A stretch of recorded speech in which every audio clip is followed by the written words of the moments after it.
The bastard they humiliated returned as a millionaire and made them all pay.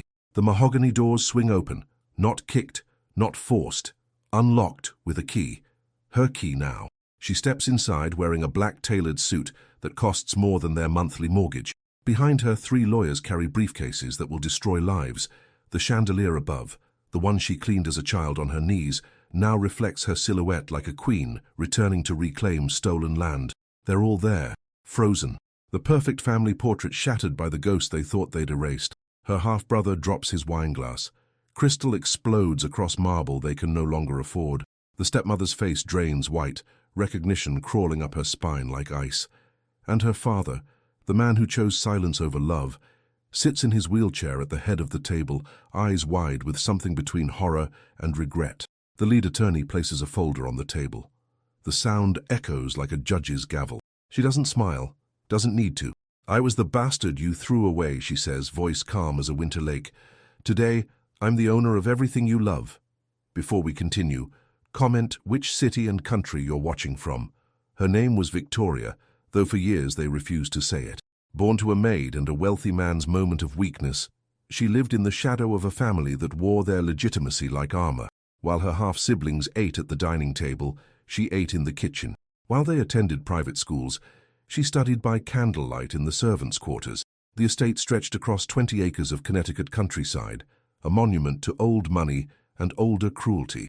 The Reed family name opened doors across 3 states. Their pharmaceutical empire had survived generations, but empires built on pride have fragile foundations. Victoria's mother died when she was 12. A stroke, they said. Exhaustion from scrubbing other people's floors, Victoria knew. Her father never came to the funeral. Instead, he sent an envelope with $500 and a note. "This settles everything." The stepmother, Margaret Reed, made Victoria's life a masterclass in psychological warfare. No physical scars. Those could be proven. Instead, 1,000 paper cuts disguised as charity. "We're keeping you out of kindness," Margaret would say, voice sweet as arsenic. "Remember that." Victoria remembered everything. The first time they called her that, Victoria was 9 years old. It was Thanksgiving. The dining room glowed with ancestral oil paintings and enough food to feed her entire neighborhood. Victoria had been allowed to sit at the children's table in the corner, far enough from the adults to be forgotten. Her half-brother Christian, 15 and already fluent in cruelty, stood to make a toast. He'd been drinking champagne the adults pretended not to notice. "To family," he said, glass raised. "The real kind." His eyes found Victoria's. The table fell silent. "Not the kind you scrape off your shoe." Laughter erupted. Not from everyone. Her father stared at his plate, jaw tight. But he said nothing. He never did. Victoria's fingers tightened around her fork until her knuckles turned ghost white. She felt her mother's hand on her shoulder, gentle but trembling. "Ignore him," her mother whispered. "But you can't ignore poison once it's in your bloodstream." Margaret, draped in pearls that cost more than a year's salary, dabbed her lips with a linen napkin. "Christian, that's inappropriate." The words said one thing. Her smirk said another. That night, Victoria stood in front of the bathroom mirror, studying her face for signs of whatever made her different. Less, unworthy of a name at the table where she shared her father's blood. She found nothing but her mother's eyes staring back, dark, deep, and filling with something that looked like hate. Years blurred together in shades of humiliation. At 14, Victoria was given her half-sister Isabel's old uniforms for school. They didn't fit. The hems were too short, the fabric worn thin at the elbows. When classmates asked why she wore the same clothes every week, Victoria learned to lie with a smile. "I like vintage," she'd say. Pride, she discovered, was the last thing they couldn't take from you. Her father existed at the edges of her life like a painting you walk past, but never examine. Occasionally, he'd leave money in her mother's apron. Always folded, never discussed. Once, on Victoria's 16th birthday, he left a book on her bed, Jane Eyre. No note, no signature. She read it 7 times. Margaret's hatred crystallized the year Victoria's mother died. Without the buffer of a living servant, Victoria became a ghost that haunted the estate, a reminder of infidelity Margaret couldn't erase. "You have your mother's eyes," Margaret told her one morning, voice cold as a scalpel. "Looking at you makes me sick." Victoria was 17. She didn't cry. She'd learned years ago that tears were currency Margaret collected.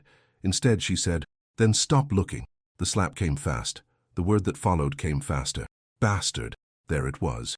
Not shouted in drunken mockery like Christian's toast. Not whispered behind closed doors. Said directly to her face like a medical diagnosis. You are this thing. This lesser thing. This mistake. Victoria touched her burning cheek, and something inside her that had been bending for years finally snapped clean. The expulsion came 3 months later. Victoria arrived home from her part-time job at the public library to find her belongings in trash bags on the front steps, not packed carefully. Thrown, books with broken spines, clothes still wet from being pulled from the washing machine. Margaret stood in the doorway wearing a cream blazer and Victory. "Your father and I have discussed your future," she announced, as if reading a corporate memo. "We've decided this arrangement is no longer sustainable." "Where's my father?" Victoria's voice didn't shake. She was proud of that. "He agrees with me." "Then let him say it." A pause. Behind Margaret, Christian appeared with that same smirk from Thanksgiving, now sharpened by 4 years of practice. "He's not coming down," Margaret said. "You're not worth the stairs." Victoria looked up at the second-floor windows. Behind lace curtains, a shadow stood watching. Her father, close enough to see, far enough to pretend he couldn't. She waited. Seconds stretched like taffy. The shadow turned away. Something in Victoria died then. Something she'd been protecting with fierce, foolish hope. The fantasy that one day he'd choose her. That blood would speak louder than convenience. She picked up the trash bags with hands that didn't shake. "You're making a mistake," Victoria said quietly. Margaret laughed. "The only mistake was letting you stay this long." Victoria walked down the driveway, past the fountain where she'd once made wishes as a child. She didn't look back at the mansion, didn't give them the satisfaction. But as she reached the iron gates, she stopped, turned, memorized every window, every brick, every tree. "I'll remember this," she whispered to the house. A promise carved in bone. All of it. The gates closed behind her with a sound like a cell door. Victoria stood on the public road with everything she owned in plastic bags and $300 in her pocket, money she'd saved from a library salary that paid minimum wage. The November wind bit through her jacket. Behind her, warm light glowed from the mansion's windows. A family gathering. Dinner without the stain of her presence. She could hear, faintly, the sound of laughter. Victoria turned toward town and started walking. She didn't know where she was going, but she knew with absolute certainty that she would survive this, and one day they would regret it. The first night, Victoria slept in a bus station bathroom. She wedged herself between the toilet and the wall, trash bags clutched to her chest like armor, and listened to the fluorescent lights hum their lonely song. Every time footsteps approached, her heart jackhammered against her ribs. She'd read about girls like her, girls alone, girls vulnerable, girls who disappeared.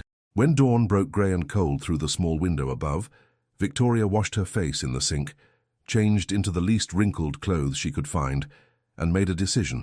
She would not be a cautionary tale. She would be something else entirely.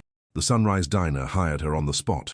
The owner, a woman named Ruth with grey hair and hands scarred from decades of hot grease, took one look at Victoria's situation. The trash bags, the bruise-colored exhaustion under her eyes, the way she held herself together with spite and thread, and said 2 words, "You start now." Victoria worked the breakfast shift, lunch shift, and sometimes dinner if someone called out. She learned to carry 6 plates at once, smile through harassment from drunk customers, and steal moments between orders to do homework on napkins. She graduated high school with a 4.0 GPA and holes in her shoes. No one from the Reed family came to the ceremony. Victoria sat alone in the back row of the auditorium, listening to names called that weren't hers, watching families take photos she'd never have. When they called Victoria Reed, she almost didn't stand. That name felt like theft, like wearing clothes that belonged to someone else. But she walked across that stage, shook the principal's hand, and accepted a diploma that proved she existed, despite every effort to erase her. Ruth was waiting outside with a used car she'd bought for $200. "You can't get anywhere in this town without wheels," Ruth said, pressing the keys into Victoria's palm. "And I think you're meant for somewhere else." Victoria cried for the first time in months. She applied to 37 colleges. Most didn't respond. A few sent rejection letters that might as well have been written by Margaret. Polite ways of saying, "You're not quite what we're looking for." But Northeastern State University, a small school in Massachusetts with a reputation for taking chances on students who didn't fit neat categories, offered her a full scholarship. Victoria read the letter 7 times before believing it was real. She packed everything she owned into Ruth's car, which was now her car, and drove 4 hours north on a September morning that smelled like possibility. The campus was beautiful in the way things are when they're not meant for you. Red brick buildings covered in ivy. Students who moved with the confidence of people who'd never been called a mistake. Victoria felt like an intruder in a museum.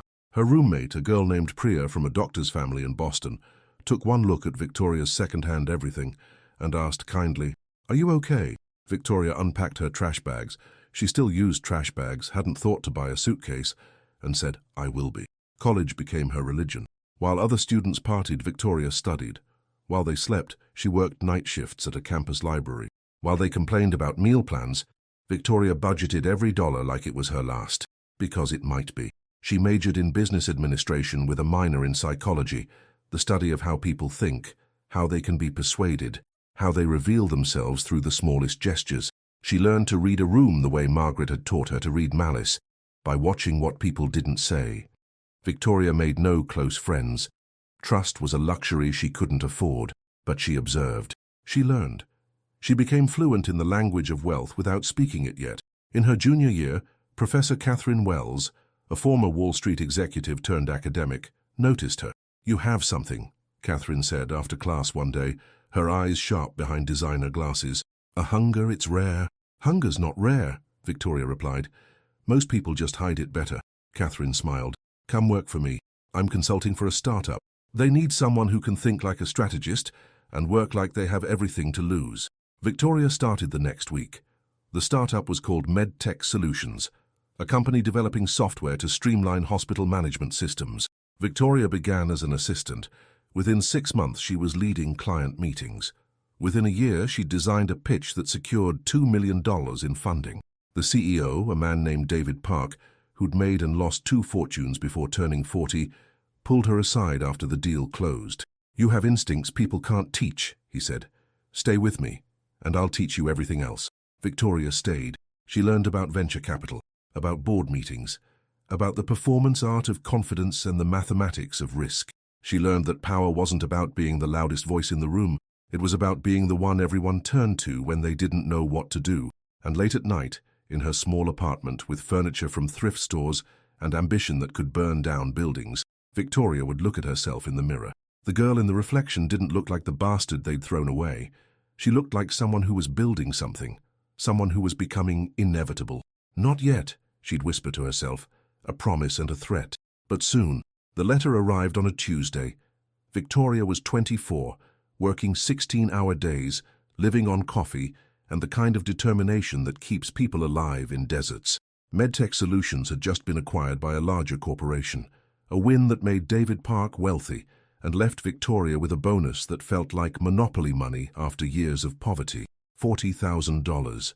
It was more money than she'd ever seen, more than her mother had earned in her entire life. Victoria stared at the check until the numbers stopped feeling real.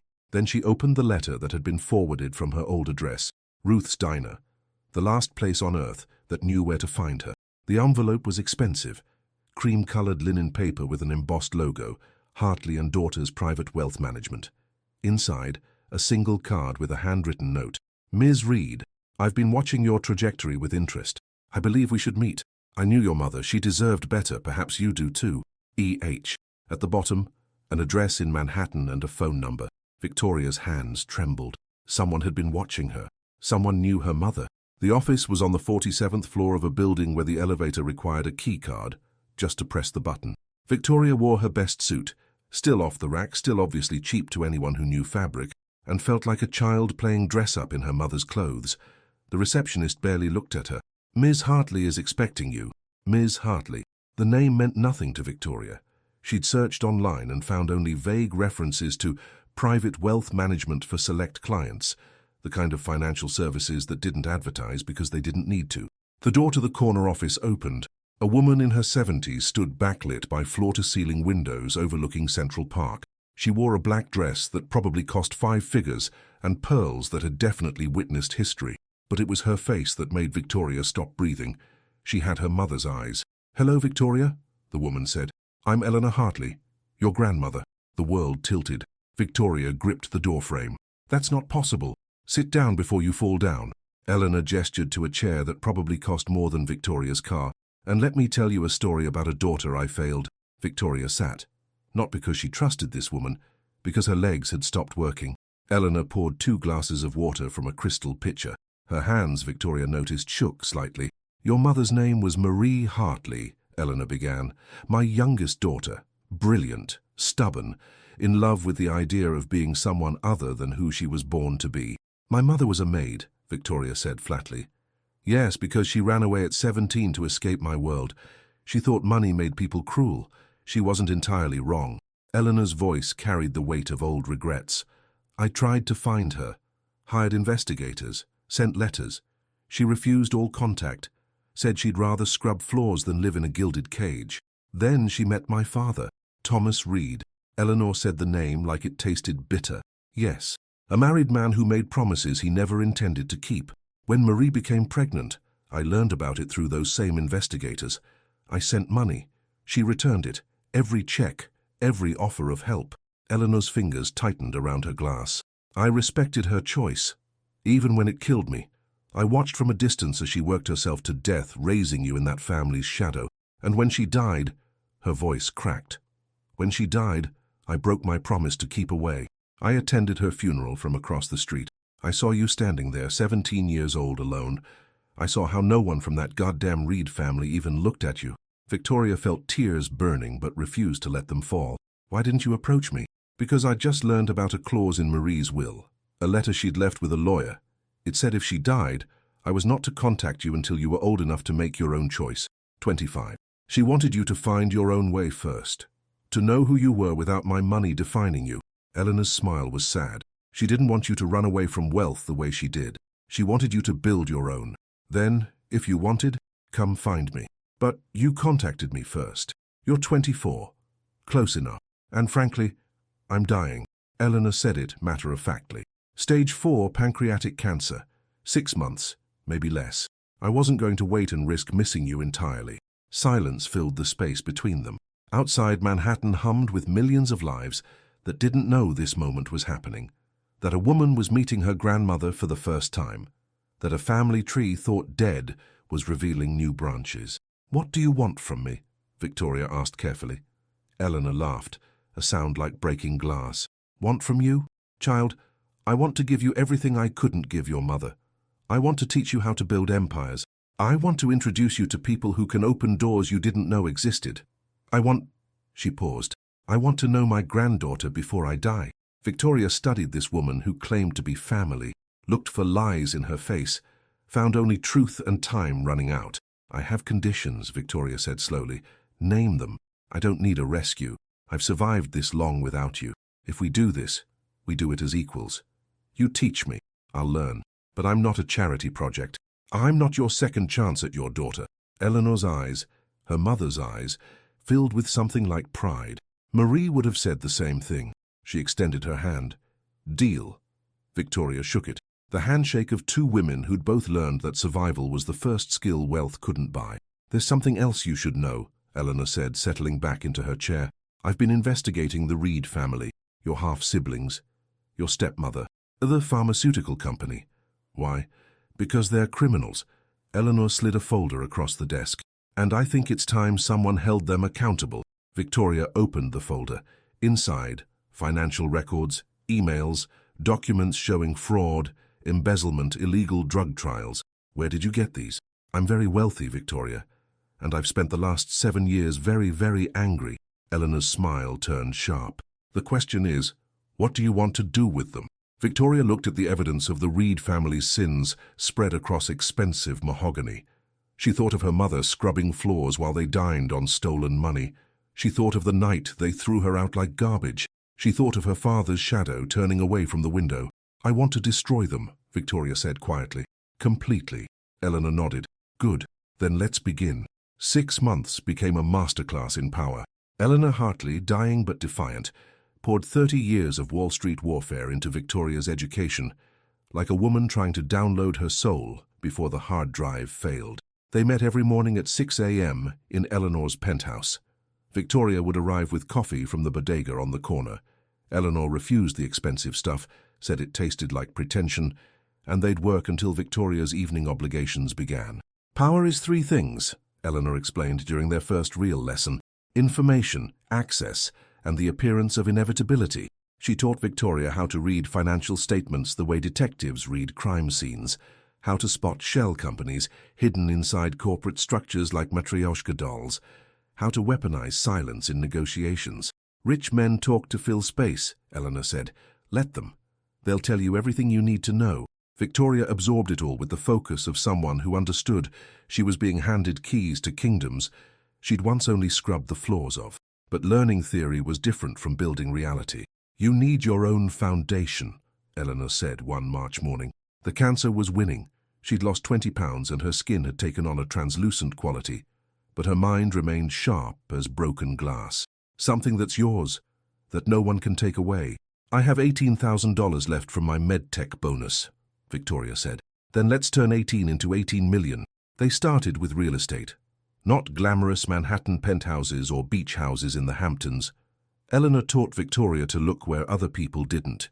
Neglected neighborhoods on the edge of gentrification, properties in probate, commercial buildings owned by old people without heirs.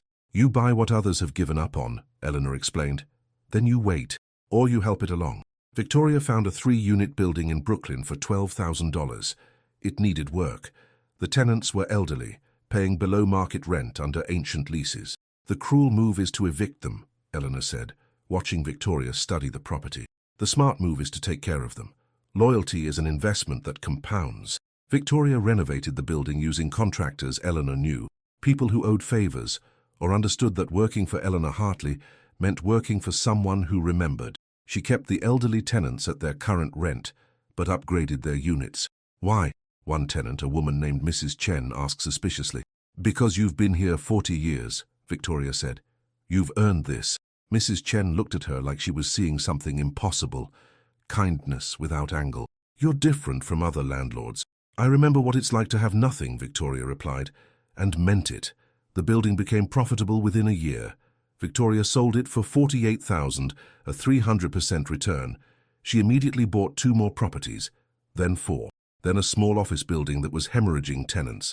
Eleanor watched Victoria's portfolio grow with the satisfaction of a master watching an apprentice surpass expectations. You have your mother's heart, Eleanor said during one of their last conversations. She was in bed now, the cancer having migrated from diagnosis to destination. But you have my killer instinct. That's a rare combination. I learned from the best, Victoria said quietly. No. Eleanor's hand, bird-thin now, veins prominent as rivers on a map, grasped Victoria's. You learned from the worst. The Reeds taught you what cruelty looks like. I'm just teaching you how to return it with interest. While Victoria built her foundation, she kept her focus on the Reed family, not as obsession, as project management. Eleanor's investigators provided quarterly reports. The pharmaceutical company was struggling.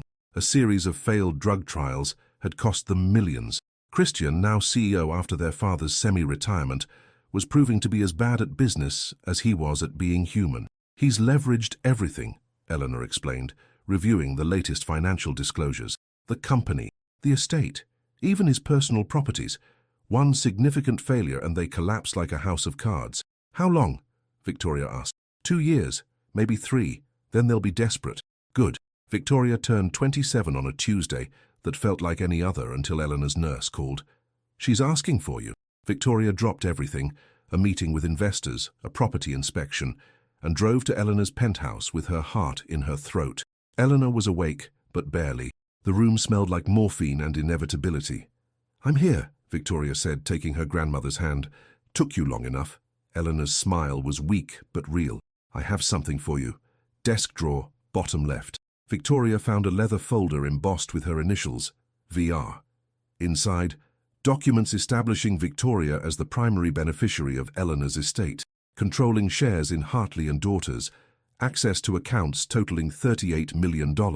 Eleanor, don't. The old woman's voice carried echoes of her former sharpness.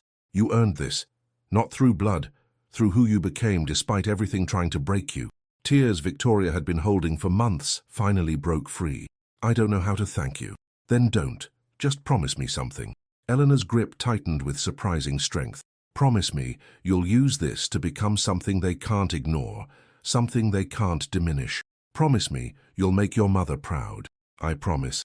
And Victoria, Eleanor's eyes, her mother's eyes, held hers. When you destroy them, and you will, make sure they know exactly who you are. Make sure they understand what they created when they threw you away. Victoria kissed her grandmother's forehead. I will. Eleanor Hartley died 3 hours later, with Victoria holding her hand. The funeral was small. Victoria discovered Eleanor had few friends. Wealth had ensured that. But the people who came were titans of industry, who looked at Victoria with new understanding. She wasn't just Eleanor Hartley's granddaughter, she was Eleanor Hartley's heir. The newspapers ran obituaries that mentioned Victoria by name. The Wall Street Journal ran a profile. Meet Victoria Reed, the hidden heiress poised to reshape private wealth management. The Reed family, reading from their crumbling Connecticut mansion, finally learned that the bastard they'd thrown away had become someone. Margaret reportedly dropped her coffee cup when she saw Victoria's photo in the business section. Christian called his lawyer, and Thomas Reed, Victoria's father, sat in his study staring at the article for 3 hours. None of them called her, but Victoria knew they were watching now. Finally, she folded the newspaper carefully and placed it in a drawer with all the others, evidence of her transformation. Then she opened her laptop and drafted an email to her legal team. Subject line: It's time. The construction phase was over. The war was about to begin. By 30, Victoria Reed had built an empire that existed in the spaces between traditional power structures. Hartley Reed Capital.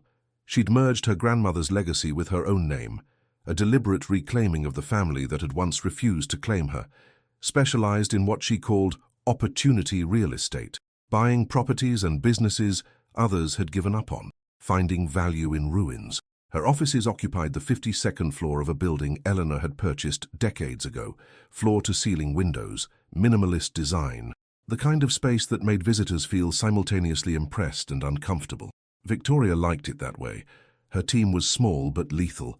A CFO poached from Goldman Sachs, a lawyer who'd worked for the SEC and knew where bodies were buried, a PR strategist who could turn scandals into stories, and Marcus Chen, Mrs. Chen's grandson, who'd studied computer science at MIT and served as Victoria's head of research. We're not just building wealth, Victoria told them during their first team meeting. We're building a weapon. They looked at her strangely. Only Marcus smiled. He'd grown up hearing his grandmother's stories about the young landlord who'd treated them with dignity. He understood that Victoria was playing a longer game. The breakthrough came from an unexpected source. Victoria was reviewing quarterly reports when Marcus appeared at her office door, laptop open, expression urgent. I found something, he said, about Reed Pharmaceuticals. Victoria gestured him inside. Her pulse quickened. She'd been waiting 3 years for this moment. Marcus turned his laptop to show complex financial charts. They're about to announce results from a major clinical trial. A new cancer drug. It's their last chance to save the company. Everything's leveraged against this one drug's approval. And the data's been manipulated. Marcus pulled up emails, statistical analyses, whistleblower accounts from researchers who'd been silenced with NDAs and threats. The drug doesn't work. It's maybe 15% more effective than a placebo, but they've massaged the numbers to show 60% efficacy. Victoria felt ice water flood her veins. That's fraud. That's not even the worst part. Marcus's expression darkened. In the trials they're hiding, 3 patients died. The deaths were classified as unrelated complications, but the autopsies suggest the drug caused fatal liver failure. Victoria stood, walked to her windows overlooking Manhattan. Below, millions of people lived lives that didn't include knowing that a pharmaceutical company was about to sell poison disguised as hope. How did you find this? I've been hacking their servers for 2 years, Marcus said simply. You said information was power. I got you information. Victoria turned. That's illegal. So is killing cancer patients for profit. Marcus met her gaze steadily. You hired me because I'm good at finding things people hide. I found it. What you do with it is your decision. Victoria returned to her desk, mind calculating trajectories and consequences like a chess master, seeing 20 moves ahead. If we expose this now, they'll face investigations, lawsuits, criminal charges. Yes, the company will collapse. Yes, and my family will lose everything. Marcus closed his laptop. That's what you wanted, isn't it? Was it? Victoria thought of her father, now 72, whose silence had cost her a childhood, of Christian, whose cruelty had been as casual as breathing, of Margaret, who'd weaponized kindness while sharpening knives behind her back, of her mother, who'd died from exhaustion while they dined on money made from lies. "Not yet," Victoria said finally. "Not like this." "What do you mean?" "If we expose them now, they'll be victims of a whistleblower. They'll hire lawyers, claim ignorance, blame subordinates." Victoria's smile was sharp enough to cut glass. "I want them to know exactly who destroyed them, and I want them to beg me to stop first." 2 months later, Victoria made her first public move. Reed Pharmaceuticals announced they were seeking additional capital investment to fund the FDA approval process for their miracle drug. The company was valued at $180 million, but they needed $50 million in bridge financing. Their investment banker sent feelers to major private equity firms. Everyone passed. The company was too risky, the drug market too saturated. Reed Pharmaceuticals' previous failures too public. Christian Reed grew desperate. That's when Victoria's representative called. "Ms. Reed of Hartley Reed Capital has expressed interest in reviewing your investment opportunity," the representative said. Professional, neutral, betraying nothing. Christian didn't recognize the name. Why would he? The last time he'd seen Victoria, she'd been a 17-year-old girl with trash bags and tears she'd refused to shed. "Schedule a meeting," Christian told his assistant. "Whoever this Reed person is, they're our best option." The meeting was scheduled for a Wednesday at 2 p.m. at Reed Pharmaceuticals headquarters, the same Connecticut office complex Victoria had once cleaned as a teenager during summer break. Victoria prepared like a general before battle. She wore a black suit custom-made by a tailor who dressed heads of state, Hermes bag, Louboutin heels, jewelry understated but expensive enough to communicate serious wealth. Her hair, once always pulled back in a maid's practical bun, now fell in glossy waves that cost $800 every 6 weeks to maintain. She looked at herself in the mirror before leaving her hotel room. The bastard they'd thrown away was gone. In her place stood a woman worth $68 million who held their future in her hands. "Let's go," she told Marcus, who was accompanying her as her head of acquisitions. "You ready for this?" he asked. Victoria smiled. "I've been ready for 13 years. The receptionist at Reed Pharmaceuticals didn't recognize her. Why would she? Victoria had been invisible here, one of the cleaning staff's daughters who'd emptied trash bins and avoided eye contact. "Ms. Reed and her team for Christian Reed," Marcus announced. "One moment, please." They waited in a lobby decorated with photos of Reed family members spanning generations. Victoria found herself staring at a portrait of her father from 20 years ago. Young, handsome, the kind of man who made mistakes and let other people pay for them. She felt nothing. That surprised her. She'd expected rage. Instead, she felt the cold clarity of a surgeon before the first incision. "They're ready for you," the receptionist said, gesturing toward the elevator. "Conference room, 5th floor." Victoria and Marcus rode the elevator in silence. The walls were mirrored. Victoria watched her reflection multiply into infinity, an army of herself, each one ready for war. The doors opened. Christian Reed stood waiting in the hallway. 42 now, still handsome in the way weak men often are. His suit was expensive but worn at the cuffs. His smile was practiced but his eyes were worried. He extended his hand. "Ms. Reed, I presume. Thank you for coming all this way to—" He stopped, his hand frozen in mid-air, his brain finally connecting the face before him to a memory he'd buried under years of willful forgetting. "Victoria." The word came out strangled. Victoria smiled, not warmly, the way a wolf smiles before it attacks. "Hello, Christian. It's been a long time." His face cycled through shock, recognition, and something that looked like fear.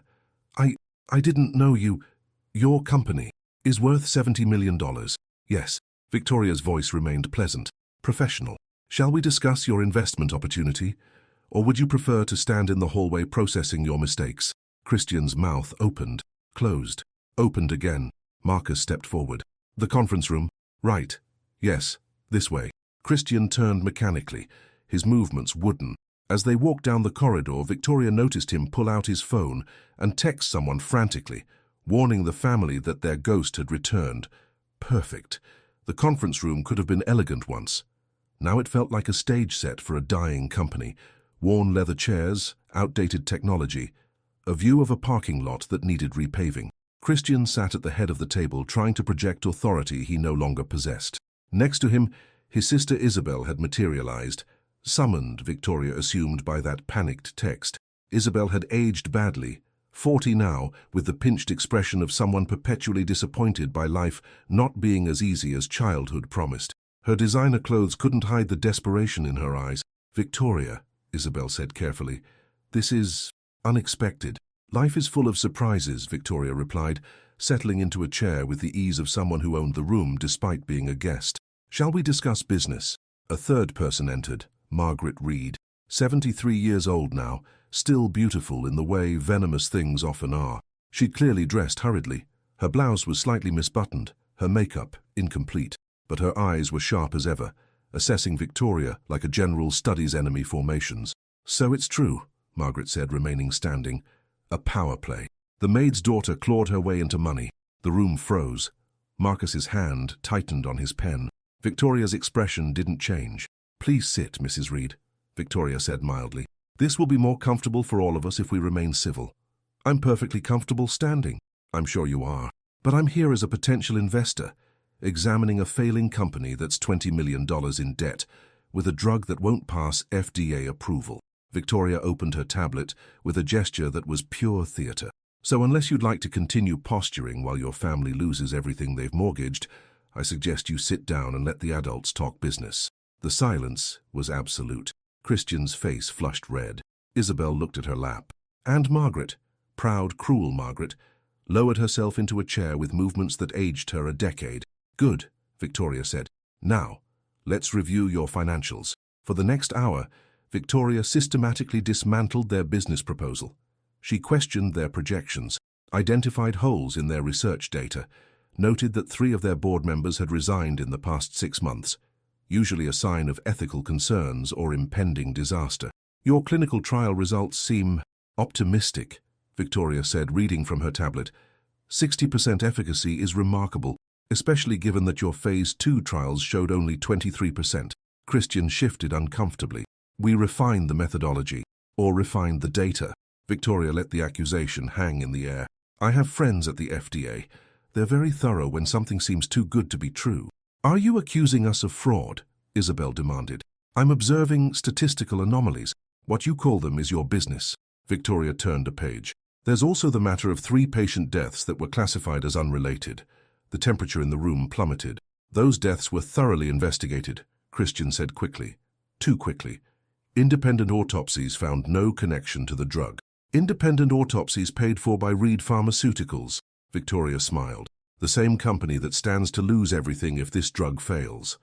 No conflict of interest there." Margaret's voice cut through the tension like a knife. "What do you want?" Victoria looked up slowly, met Margaret's gaze across the table. "Excuse me? You didn't come here to invest," Margaret said. "You came here to humiliate us. So let's skip the performance. What do you want?" The mask dropped. Victoria closed her tablet, leaned back in her chair, let the silence stretch until it became unbearable. "What do I want?" she repeated softly. "That's an interesting question. What did I want when I was 9 years old and your son called me a bastard at Thanksgiving? What did I want when I wore your daughter's cast-off uniforms to school? What did I want the night you threw me out with trash bags while my father watched from a window?" "That was a long time ago," Isabel whispered. "For you maybe, for me it's every day." Victoria stood, walked to the window overlooking the parking lot where she'd once waited for her mother to finish her shift. "I wanted a family. I wanted to belong.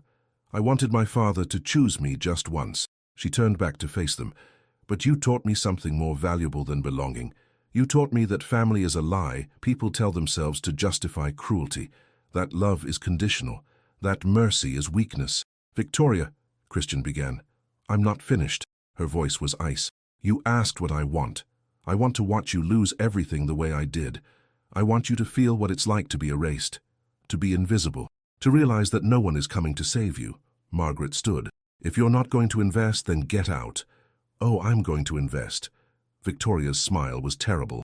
"I'm going to invest $50 million in Reed Pharmaceuticals.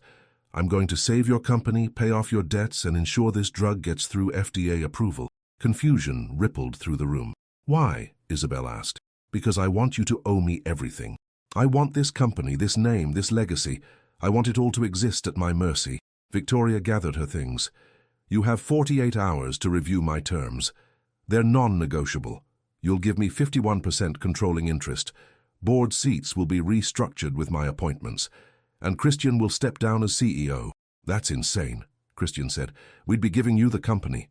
Yes, we'll find other investors. No, you won't. Victoria headed for the door. I've already made sure of that.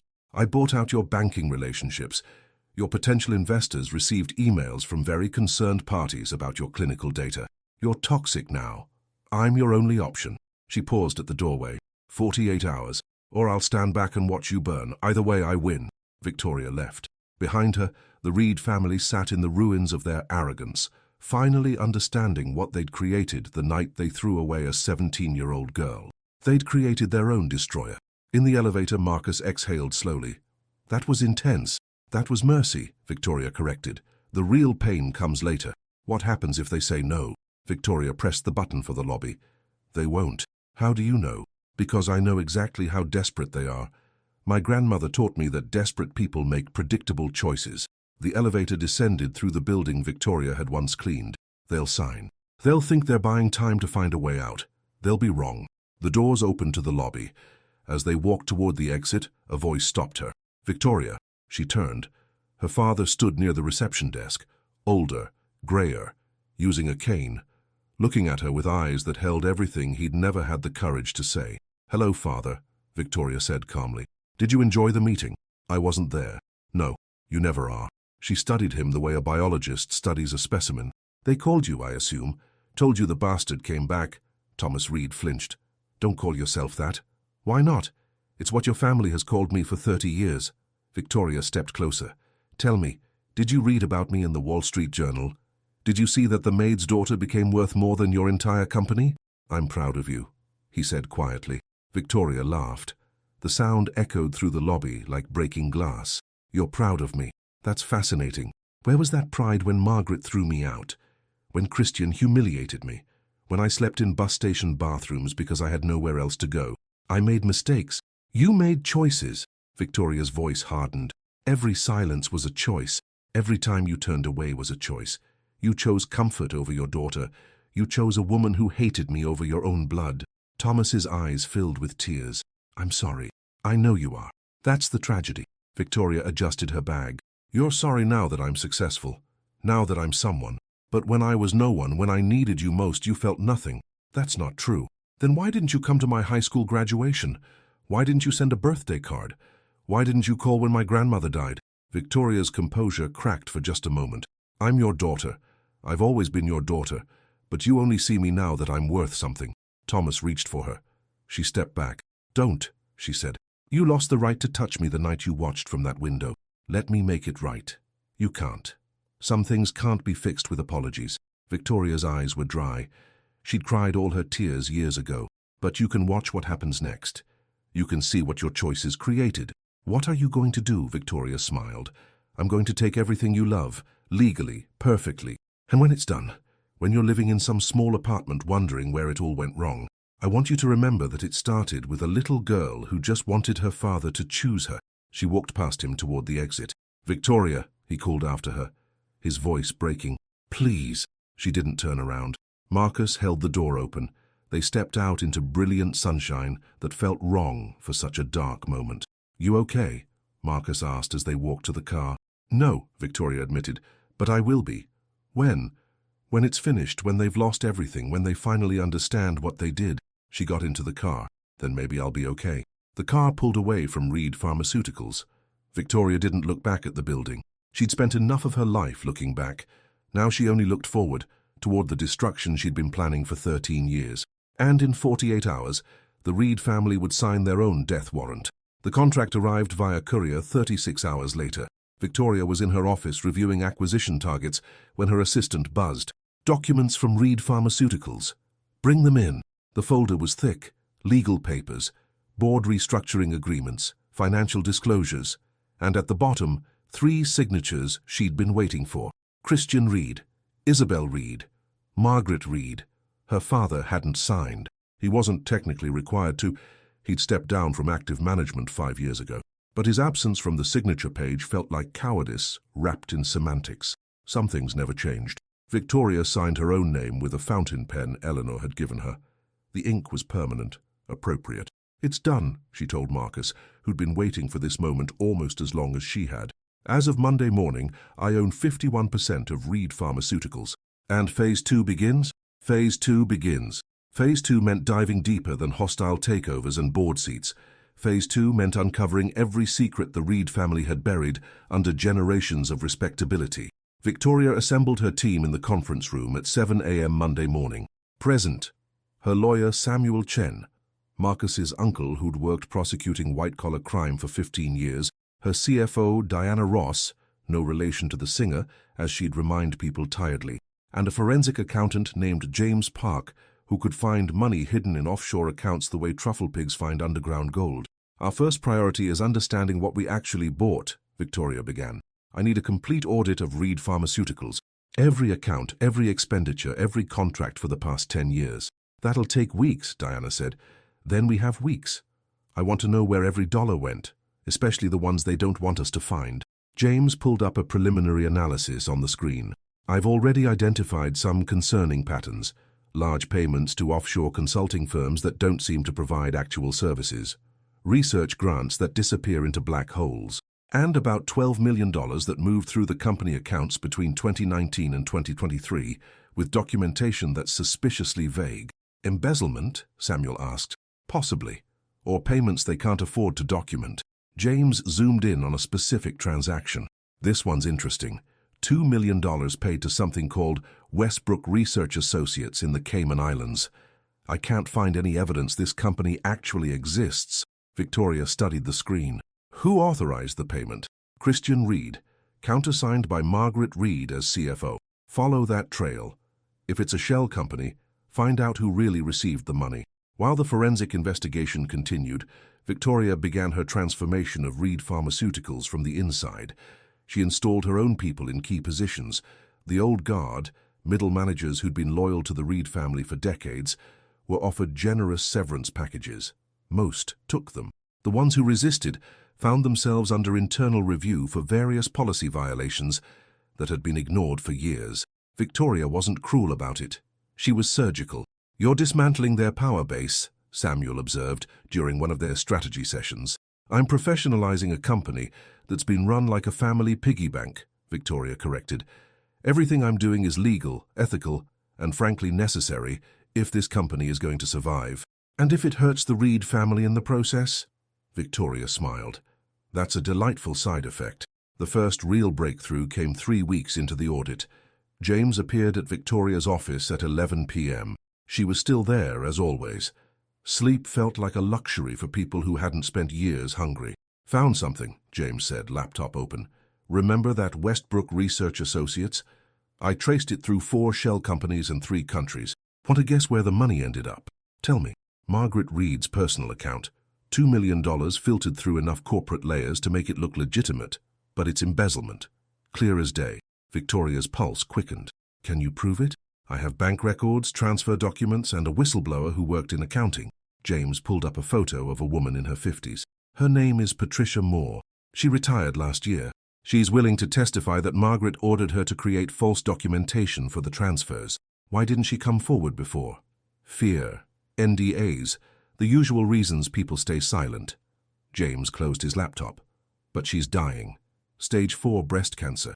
Said she wants to do one good thing before she goes." Victoria felt a strange kinship with this woman she'd never met. Patricia Moore and Eleanor Hartley. Both dying women using their last breaths to ensure truth survived them. "Get her deposition. Video, audio notarized. I want it airtight." "There's more," James said. "The embezzlement is just the surface. I think the clinical trial data manipulation goes deeper than we thought." Patricia mentioned adjusted reports for the FDA. Said she was told to make documents disappear. Victoria stood, walked to her window. Manhattan glittered below, a city of people who believed in justice, or at least in the performance of it. "They didn't just manipulate data," Victoria said quietly. "They knew people would die, they knew the drug didn't work, and they were going to sell it anyway." "Yes, that's not just fraud, that's negligent homicide, at minimum." Samuel had entered the office during the conversation. "If we can prove they knowingly hid fatal side effects, we're talking criminal charges. Prison time. Victoria turned back to face them. Her reflection in the glass behind her looked like a ghost haunting her own life. "Find everything," she said. "Every hidden file, every deleted email, every piece of evidence they thought they'd buried. I want to know exactly what they did and how long they've been doing it." "And then?" Marcus asked. "Then we bury them with it." The investigation took 6 more weeks. What they found was worse than Victoria had imagined. Reed Pharmaceuticals hadn't just manipulated one clinical trial. They'd been falsifying research data for 15 years. The cancer drug currently seeking FDA approval was their 4th attempt to push through a treatment that ranged from ineffective to actively dangerous. Previous trials had been quietly abandoned when results proved catastrophic. Patients had died. Families had sued and been paid off with NDAs. The FDA had raised concerns that were addressed with false documentation and creative accounting. "This is systematic criminal enterprise disguised as a pharmaceutical company," Samuel said, reviewing the evidence spread across Victoria's conference table. "We have emails from Christian ordering researchers to adjust safety data. We have financial records showing payoffs to institutional review boards. We have testimony from former employees who were threatened into silence," Diana added. "And we have proof that the company knew about fatal liver failures 16 months before they disclosed them. They buried autopsy reports and paid off the patients' families." Victoria reviewed the documents with hands that wanted to shake, but refused to. These papers represented more than corporate crime. They represented her mother's legacy, a woman who'd cleaned offices for a company that was literally killing people for profit. "How many deaths?" Victoria asked quietly. "That we can confirm. 23 patients across 4 trials." James's voice was heavy. "But the actual number is probably higher.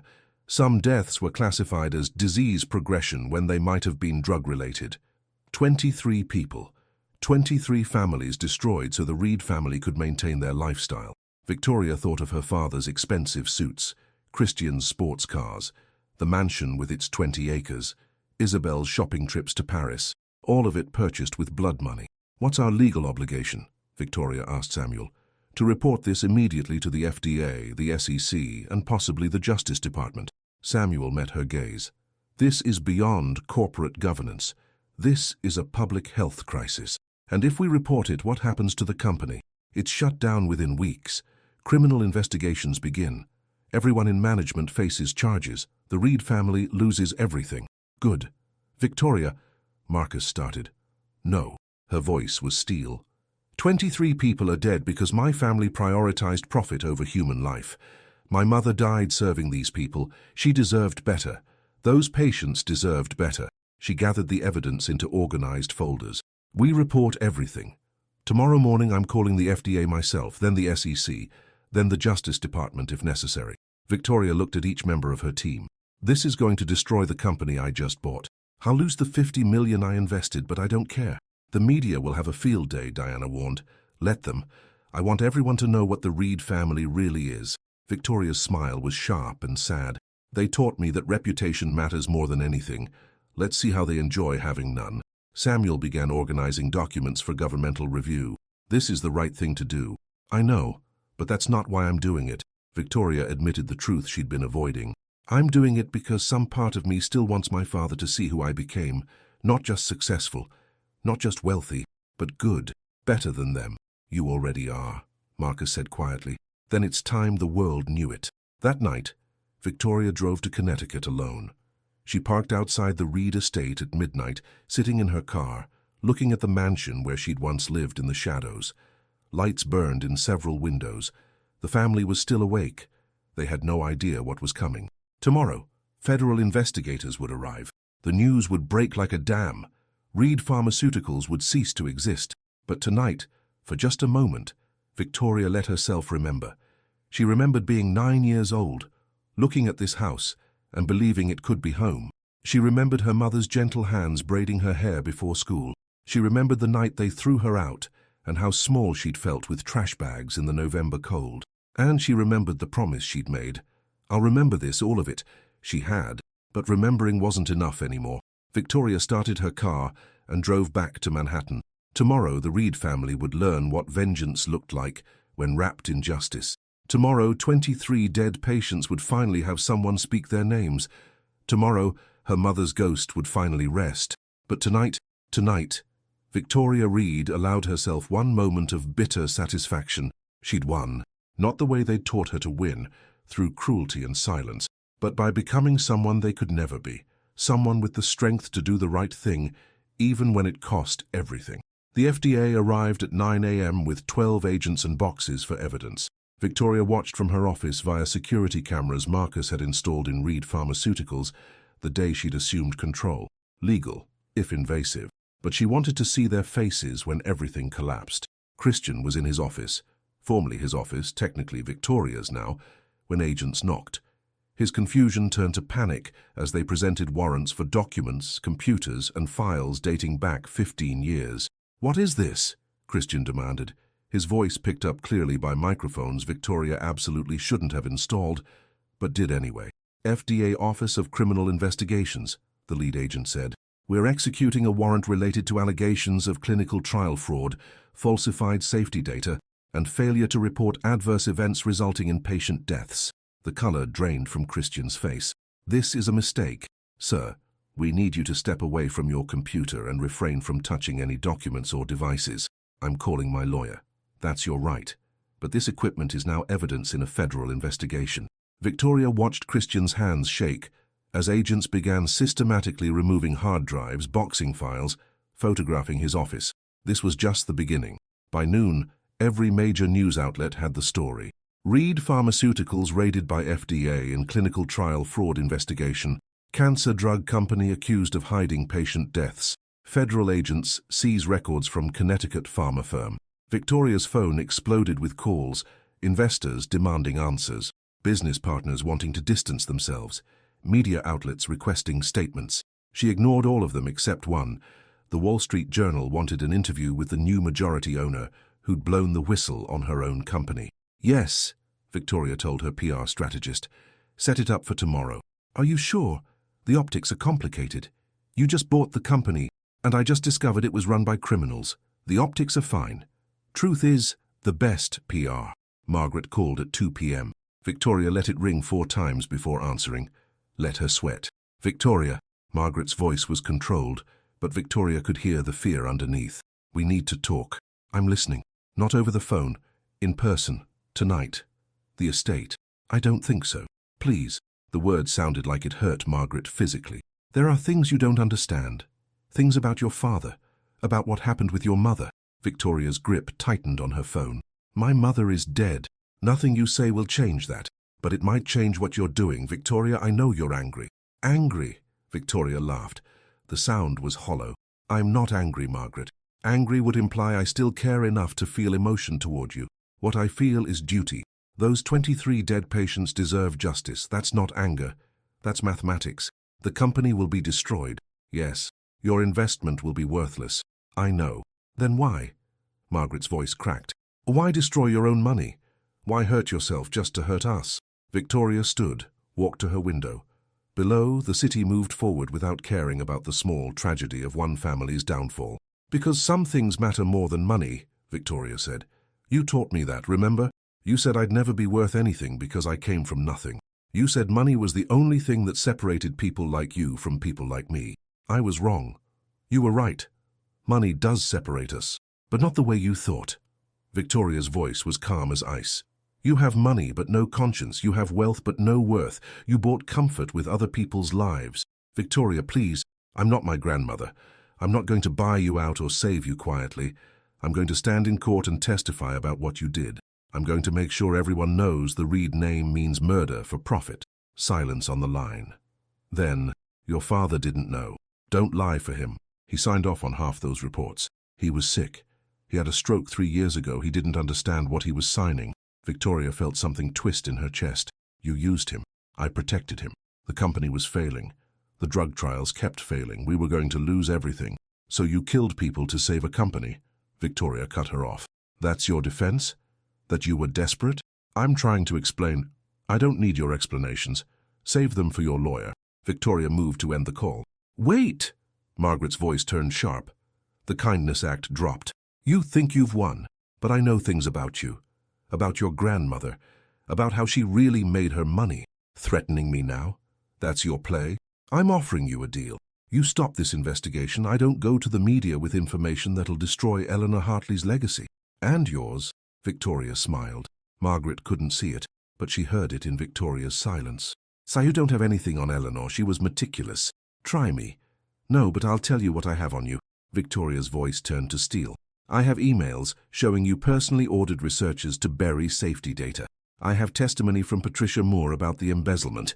I have autopsy reports you paid to keep sealed. And I have recordings of this conversation where you just attempted to blackmail a federal witness. The silence on the other end was absolute. You recorded this? Margaret whispered. Every word. I've been recording every interaction with the Reed family since the day I bought the company. Legal in New York State with single-party consent. Victoria let that sink in. So please, try to threaten me again. Give me more evidence. Margaret's breath came ragged through the phone. You vicious little... Choose your next words carefully. You're already facing federal fraud charges. Let's not add witness intimidation. Click. Margaret had hung up. Victoria saved the recording, sent copies to Samuel and to a secure cloud backup, and then forwarded it to the FBI agent leading the criminal investigation. Within an hour, new charges were being filed. Christian called at 5 p.m. His voice was defeated. Is there anything I can do to stop this? Yes, Victoria said. Cooperate fully with investigators. Tell them everything. Testify against Margaret if she was the primary architect. She'll destroy me. She already has. At least this way you control the narrative. Victoria felt no satisfaction in his broken voice. Just emptiness. Christian, you bullied me when we were children. You laughed when they threw me out. But you didn't kill anyone. Margaret did. The researchers she pressured did. You were just weak and greedy. That's supposed to make me feel better? No. But weakness can be forgiven more easily than murder. Talk to your lawyer. Make a deal. Save yourself. Why are you giving me advice? Victoria thought about that. Because despite everything, we're still blood. And because somewhere inside you might be a person worth saving. I don't know, but it's your choice now. Victoria, that's all I have for you. She ended the call. Marcus appeared in her doorway. The journal interview is confirmed for tomorrow morning, and the SEC just announced a formal investigation into the company's financial practices. Good. Also, Marcus hesitated. How your father is here, downstairs. He's asking to see you. Victoria's stomach clenched. Tell him I'm busy. I did. He said he'll wait. Then let him wait. But after Marcus left, Victoria found herself unable to focus on work. She stared at reports without reading them, answered emails without comprehension. Her father was downstairs, the man who'd created her and abandoned her, who'd given her life and then taken away her childhood, who'd loved her inadequately and hurt her infinitely. What could he possibly have to say now? At 7 p.m., when her office had emptied and Manhattan's lights began their nightly performance, Victoria finally took the elevator down. Her father sat in the lobby like a penitent in church. He'd aged since she'd seen him 3 weeks ago. The stress had carved new lines into his face. He stood when she approached. Thank you for seeing me. I haven't decided to yet. I'm just curious why you're still here, because I need you to understand something. Thomas Reed's voice was quiet but steady. Everything Margaret told you about me not knowing, it's true. I had a stroke 3 years ago. I haven't been competent to run the company or make decisions, but that doesn't excuse what happened before. Victoria studied him. What are you saying? I'm saying I was complicit long before I was incompetent. I knew the research was questionable. I knew we were cutting corners. I told myself it was acceptable risk because we needed wins. His hands shook. I told myself a lot of lies. Why are you telling me this? Because you deserve the truth. All of it. Thomas met her eyes. Your mother didn't die from a stroke. She died from a drug interaction. She was taking medication for high blood pressure. Medication made by our company. It had side effects we'd buried in research. The drug was recalled 3 months after she died. Victoria felt the floor tilt beneath her. What? We killed your mother. Not intentionally, but through negligence and greed and prioritizing profit over safety. Tears ran down Thomas's face. I've known for 8 years. I buried it, paid off the autopsy examiner, classified it as natural causes. You, Victoria, couldn't form words, couldn't breathe. I'm telling you now because you have a right to know, because I want you to understand that what you're doing, destroying this company, is justice. Not just for those 23 patients, for Marie, for your mother. Victoria's legs gave out. She sat down hard on the lobby bench. Her mother hadn't died from exhaustion. She'd died from the Reed family's negligence. She died from the same corporate greed that had killed 23 cancer patients. She died serving the people who were poisoning her. Why did you never tell me? Victoria's voice was barely a whisper. Cowardice, shame, fear that you'd do exactly what you're doing now. Thomas sat beside her, but didn't touch her. I thought if I stayed quiet it would protect you, but silence only ever protected me. They sat in quiet that felt like a graveyard. I can't forgive you, Victoria said finally. I know. I don't even want to try. I understand. But thank you for telling me. She looked at him. It doesn't change anything. The investigations will continue. The company will fall. You'll face criminal charges if they can prove you knew about the fraud while competent. I know. I've already retained a lawyer. I'm going to cooperate fully. Thomas pulled an envelope from his jacket. This is my resignation from the board effective immediately. And this, he pulled out a second document, is a confession. Everything I knew, when I knew it, and how I helped cover it up. Why? Because you were right. At the office, you said some things can't be fixed with apologies, but maybe they can be fixed with accountability. He handed her both documents. I can't be your father. I lost that right, but I can try to be a decent man for whatever time I have left. Victoria took the documents. Her hands were numb. Your mother loved you so much, Thomas said quietly. Every day, she'd tell me stories about you. Your grades, your kindness, your strength. She was so proud of who you were becoming. Stop. She made me promise that if anything happened to her, I'd take care of you, that I'd give you the life you deserved. His voice broke. I broke that promise.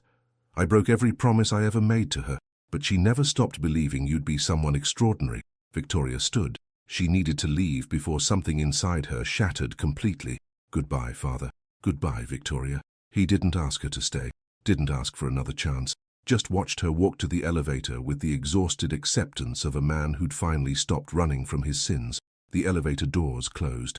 Victoria made it to her office before the tears came. She cried for her mother who'd died serving monsters. She cried for the little girl who'd just wanted her father to choose her.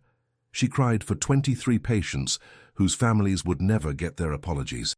And when the tears stopped, when the storm passed, Victoria wiped her face and opened her laptop. She had a newspaper interview tomorrow, and a story to tell about corporate greed, criminal negligence, and one woman's fight to make her family pay for decades of sins. The Reed empire was falling, and Victoria would make sure everyone knew exactly why. The interview with the Wall Street Journal published on a Thursday morning and detonated like a bomb. Whistleblower heiress exposes family pharmaceutical company's deadly fraud. They taught me that money matters more than lives. I'm here to prove them wrong. Victoria's photo ran above the fold. Professional, composed, devastating. The article detailed everything: the clinical trial manipulation, the 23 deaths, the embezzlement, and Victoria's personal story, the bastard daughter who'd returned to destroy the empire built on her mother's grave. By noon, it had 2 million views online. By 3 p.m., senators were calling for congressional hearings. By 5 p.m., the Reed family's lawyers had issued a statement denying all allegations, while simultaneously trying to distance the family from the company they'd run for 3 generations. Too late. The damage was catastrophic and irreversible. The formal dinner invitation arrived via courier Friday afternoon. Heavy cardstock, embossed lettering. The kind of invitation Victoria had never received as a child. The Reed family requests the pleasure of your company for dinner Saturday evening at 7 p.m. There are matters that require discussion in private. No warmth, no apology. Just a summons disguised as social courtesy. Victoria held the invitation, feeling its weight. She could refuse. Should refuse. She'd already won. Federal investigations were ongoing. Criminal charges were imminent. The company was in receivership. Everything she'd wanted was happening, but something pulled at her. Some need for a final confrontation, a closing of the circle. I'm going, she told Marcus when she showed him the invitation. That's a terrible idea. Probably. They might try something. Legal action, blackmail. Who knows what desperate people do? Let them try. Victoria placed the invitation on her desk like evidence. I've been afraid of them my whole life. I'm done being afraid. Saturday evening arrived cold and clear. Victoria dressed carefully, a black dress that cost what the Reed family used to pay her mother for a month's work. Subtle jewelry. Her grandmother's watch. The one Eleanor had worn the day she'd made her first million. Armor disguised as elegance. Marcus insisted on driving her. I'll wait outside. If you're not out in 2 hours, I'm calling the police. I'll be fine. Humor me. She did. The mansion looked the same as it always had. Imposing, beautiful, cold. But now Victoria saw it differently. Not as a symbol of power, but as a monument to fragility. Empires built on lies always fall. It's just a matter of when. She rang the doorbell. Strange. She'd lived here once and never used the front door. Maid's daughters didn't. A caretaker answered, not someone Victoria recognized. The household staff had probably fled when the scandals broke. "Miss Reed," he said nervously. "They're expecting you in the dining room." The dining room. Of course, the same room where Christian had called her a bastard at 9 years old, where she'd eaten at the children's table in the corner, where she'd been invisible for 17 years. Victoria walked through the house with the confidence of someone who no longer needed its approval. The hallways felt smaller than she remembered, the artwork less impressive. The whole place had the feeling of a museum after hours, beautiful but dead. The dining room doors were open. Inside, the family waited. The scene was theatrical, almost cinematic. Candles lit the long table, despite the overhead chandelier being perfectly functional. The good china, the set reserved for important guests, was laid out with mathematical precision. At the head of the table, her father, looking 10 years older than last week. To his right, Christian, wearing defeat like an ill-fitting suit. To his left, Isabel, her eyes red from crying. And at the far end, facing Victoria across 20 feet of mahogany and accumulated sin, Margaret, still beautiful, still poised, but with cracks showing in the foundation. Her makeup couldn't quite hide the sleepless nights. Her jewelry felt desperate rather than elegant. "Victoria," Margaret said, standing. "Thank you for coming." Victoria didn't sit. "You have 30 minutes. Start talking. Won't you at least?" 29 minutes. Margaret's jaw tightened, but she remained standing. "We wanted to discuss a settlement, a way forward that doesn't destroy this family completely." "I'm listening. We're prepared to offer you the estate, free and clear, along with $10 million from family trusts." Margaret gestured to the room around them. 20 acres, the house, everything you were denied as a child. It's yours. Victoria let the offer sit in the air like smoke. In exchange for, you drop your cooperation with federal investigators. You release a statement saying the fraud was committed by rogue employees without family knowledge. You help us rebuild the company under new management. You want me to lie. We want you to be reasonable. Isabel spoke up for the first time. Her voice was thin, childlike. "Victoria, this isn't just about us. The company employs 200 people. Those people have families, mortgages, lives. If the company fails, they suffer too. They'll find other jobs. It's not that simple." "It's exactly that simple." Victoria's voice cut through the room like a knife. "Your mother killed 23 people. She knew the drugs were dangerous, and she sold them anyway. Christian signed off on research he knew was fraudulent.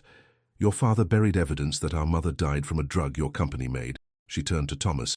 "Did you tell them that part?" His silence was answer enough. "He didn't," Victoria said to the shocked faces around the table. "Because even now, surrounded by confessions and consequences, this family can't tell each other the truth. You'd rather negotiate with me than face what you've done." "We made mistakes," Christian began. "You made choices." Victoria walked slowly around the table, letting her presence dominate the space. "Every falsified report was a choice. Every buried safety concern was a choice. Every payment to silence whistleblowers was a choice." She stopped behind Margaret's chair. "And now you want to buy your way out with the estate I should have inherited anyway? With money you stole through embezzlement?" Victoria laughed. "You really don't understand what's happening, do you? Then explain it to us," Margaret said, voice tight. "This isn't about money. It never was." Victoria moved to the windows overlooking the grounds where she'd once played alone. "When you threw me out, you taught me that family means nothing, that love is conditional, that power is the only thing that protects you." She turned back to face them. "So I became powerful, more powerful than you. And now I'm teaching you the same lesson. When you have nothing, no one protects you, no one cares, no one comes to save you." "We're trying to make this right," Isabel pleaded. "By offering me money." Victoria shook her head. "You can't buy forgiveness. You can't purchase absolution. 23 people are dead because of your family's greed. My mother is dead because of your negligence. There's no settlement that fixes that." Thomas finally spoke. "What do you want, Victoria?" She looked at her father, the man who'd given her life and then taken away her childhood, who'd loved her inadequately and hurt her infinitely. I want you to feel what I felt. I want you to be erased, forgotten, powerless. Victoria's voice was quiet but absolute. I want the Reed name to mean exactly what mine did for 30 years. Nothing. You're destroying your own investment, Christian started. I don't care about the money. Victoria's composure cracked. I have money. I have power. I have everything you taught me to value, and none of it fills the hole you created when you threw away a 17-year-old girl with trash bags in November. The room fell silent. So here's my counteroffer, Victoria said, regaining control. You accept full responsibility. You cooperate with every investigation. You testify honestly about what you did. And when you've served whatever sentences the courts demand, maybe, I'll consider acknowledging we share blood. That's insane, Margaret said flatly. You're asking us to destroy ourselves. I'm asking you to tell the truth. If that destroys you, it's because you built your lives on lies. Margaret stood. You self-righteous little... Careful. Victoria's voice turned to ice. I'm recording this conversation, and witnesses' intimidation carries serious charges. Margaret stopped, looked around the room as if seeing hidden cameras. There weren't any, but she didn't know that. You're bluffing, Margaret said. Am I? Victoria pulled out her phone, placed it on the table. The screen showed an active recording. Every threat, every attempt to buy my silence, all documented, all admissible. Christian dropped his head into his hands. We're finished. You were finished the moment you decided profit mattered more than human life. Victoria picked up her phone. The question now is whether you face this with dignity or spend your remaining free time making it worse. She walked toward the door. Victoria, wait. Her father's voice stopped her. I know I have no right to ask anything of you, but your mother... Don't! Victoria turned, tears threatening. Don't talk about her. You lost that right when you let her die from poison you made. She loved you more than anything in this world. I know she did. She's the only one who ever did. Victoria's voice broke. And you took her from me, all of you. With your greed and your negligence and your absolute certainty that people like us didn't matter. Thomas stood slowly. If I could change the past... But you can't. None of you can. Victoria wiped her eyes. So you'll live with what you've done. And when you're in whatever prison cell or small apartment or anywhere far from here, I want you to remember that this happened because you taught a little girl that she wasn't worth loving. She walked to the door. You created this, she said, without turning around. You created me, and now you'll live with the consequences. Victoria walked out of the mansion into cold November air. Marcus was waiting by the car, alert and worried. You okay? No. Victoria got in the car. But I will be. As they drove away, she looked back at the mansion one final time. Lights glowed in windows, a family having dinner, or the performance of one. But Victoria felt nothing. No triumph, no satisfaction, just exhaustion. Where to? Marcus asked. Victoria thought about her penthouse apartment, about the empire she'd built, about the grandmother who taught her that power was three things: information, access, and the appearance of inevitability. She'd had all three. She'd won. So why did she feel empty? Just drive, Victoria said quietly. I need to think. They drove through Connecticut countryside toward Manhattan, past houses with warm lights and families who didn't know their names were built on graves. Victoria closed her eyes and let herself imagine a different life, one where her father had chosen her, where her mother was still alive, where she was just Victoria, not the bastard, not the heiress, not the whistleblower, just a girl who was loved. For that girl had died in a bus station bathroom 13 years ago, and the woman who'd taken her place knew that some wounds don't heal. They just teach you how to survive them. The arrests began on a Tuesday morning, 3 weeks after the dinner. Victoria was in her office when news alerts started flooding her phone. Breaking: Margaret Reed arrested on federal fraud charges. Former Reed Pharma CEO Christian Reed taken into custody. SEC files charges against Reed family members. She watched the news coverage on mute.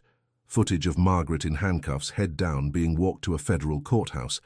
Christian looking shell-shocked. Isabel crying as FBI agents searched her home. The empire was falling in real time. Victoria felt nothing. Or maybe she felt everything, and had stopped being able to differentiate emotions. They all bled together now. Vindication, sorrow, rage, emptiness. Her phone rang. Samuel. Did you see? I'm watching. The prosecutor wants you to testify at the grand jury hearing next week. Your father's confession corroborates everything, but your testimony about the company culture and Margaret's control will be crucial. I'll be there. Victoria, Samuel paused. This is what you wanted. Why don't you sound happy? Because happy is for people who won something worth having. She turned away from the news. I'm just glad it's almost over. But it wasn't over. That afternoon, a courier delivered a letter from Christian. Victoria almost threw it away unread. But curiosity, that old familiar curse, made her open it. Victoria, I'm writing this from a cell while awaiting bail hearing. My lawyer says I'll likely get 8 and 10 years if I cooperate fully. Margaret might get 20. I've been thinking about what you said, that we taught you family means nothing. That love is conditional. You were right. I don't remember why I called you a bastard that Thanksgiving. I was 15, drunk on attention and champagne. I thought cruelty was the same as power. I thought your pain made me stronger. I was wrong about everything. I'm not writing to ask for forgiveness. I know I don't deserve it. I'm writing because you should know that you won, not just legally. You proved that the girl we threw away was worth more than all of us combined. Mom's in denial. She genuinely believes she did nothing wrong, that the deaths were statistical anomalies, that she was a businesswoman making hard choices. She'll die thinking she was the victim. But I know better now. And if it means anything, it probably doesn't. I'm sorry. For Thanksgiving. For the uniform comments. For every time I made you feel small because it made me feel big. You deserved a real family. We failed you.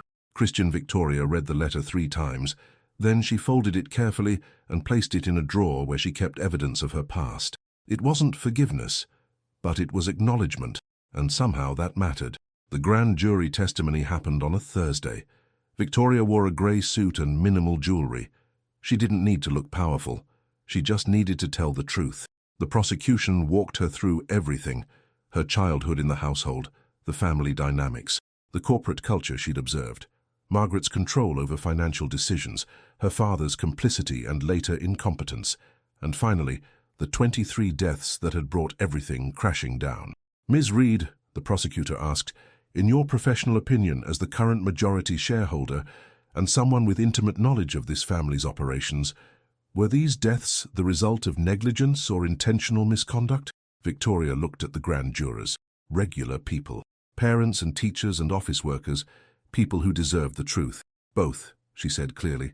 The initial decision to hide safety data was intentional. Margaret Reed ordered researchers to bury adverse event reports. That's documented in emails. But the ongoing pattern, the years of prioritizing profit over safety, that was negligent. It was a culture where profit mattered more than human life, and that culture killed people. Including your own mother. Victoria's hands tightened in her lap. Yes, my mother died from a drug reaction that Reed Pharmaceuticals knew about and failed to properly warn consumers about. They recalled the drug 3 months after her death. If they'd acted earlier, she might still be alive. How does that make you feel? Objection, Margaret's lawyer called out. Relevance. I'll allow it, the judge said. Victoria took a breath. It makes me feel like I failed her. She worked for that family her entire adult life. She died serving them, and I couldn't save her. But you're saving others now, by coming forward. I'm trying to. Victoria met the prosecutor's eyes. 23 families lost someone they loved because Reed Pharmaceuticals decided money mattered more. I can't bring those people back, but I can make sure everyone knows their deaths weren't accidents. They were consequences of choices my family made. The grand jury deliberated for 3 hours. They returned indictments against Margaret Reed, Christian Reed, Isabel Reed, and 4 senior company executives. Thomas Reed was named as an unindicted co-conspirator due to his cooperation and documented medical incompetence during the relevant time period. The headlines were unanimous. Reed family faces criminal charges in pharmaceutical fraud case. Grand jury indicts. Mother and children in deaths of 23 patients. Whistleblower heiress's testimony. Seals case against family. That night, Victoria sat in her apartment overlooking Central Park. The city glittered below. Millions of lives, millions of stories, millions of people who'd never know her name or care about her revenge. Her phone rang. Unknown number. She almost didn't answer. Hello? Ms. Reed? This is Patricia Moore. We haven't spoken directly, but I gave testimony in your case. Patricia, the dying whistleblower, the woman who'd helped expose the embezzlement. I remember. How are you? A laugh that turned into a cough. Dying faster than expected. Doctors say weeks now, not months. But I saw the news. I wanted to call and thank you. Thank me? For having the courage to do what I should have done years ago. Patricia's voice was weak but clear. I knew about the safety data. I knew people were dying. And I stayed silent because I was afraid. Afraid of losing my job, my pension, my security. You came forward eventually, when I had nothing left to lose. You came forward when you had everything to lose. Patricia paused. That takes real courage. I wanted you to know that what you did matters. Those families, they'll get justice because of you. Victoria felt tears burn. I'm sorry you're going through this. Don't be. We all die. At least I'm dying knowing I finally did the right thing. Another cough. Take care of yourself, Ms. Reed, and don't let this destroy you. Revenge is like poison. It kills what it touches. The line went dead. Victoria sat holding her phone, Patricia's words echoing in her mind. Revenge is like poison. It kills what it touches. She'd spent 13 years building toward this moment, planning, working, becoming powerful enough to destroy the people who'd hurt her. And now that it was happening, now that they were facing justice, she felt nothing. No triumph, no satisfaction, just exhaustion and emptiness. She'd won the war, but what had she lost along the way? Marcus found her the next morning still sitting by the window watching sunrise paint the city gold. You didn't sleep, he observed. Couldn't. Thinking about the trial, thinking about whether it was worth it. Victoria turned to face him. 13 years. That's how long I've been planning this. 13 years of anger and work and becoming someone strong enough to hurt them back. You didn't just hurt them. You stopped criminals. I know. Rationally, I know that. Victoria rubbed her eyes. But it doesn't feel like I thought it would. I thought I'd feel free. Instead, I just feel tired. Marcus sat down beside her. My grandmother told me something once. She said you spent years being kind to her when other landlords would have evicted her. Do you remember why? Because it was the right thing to do.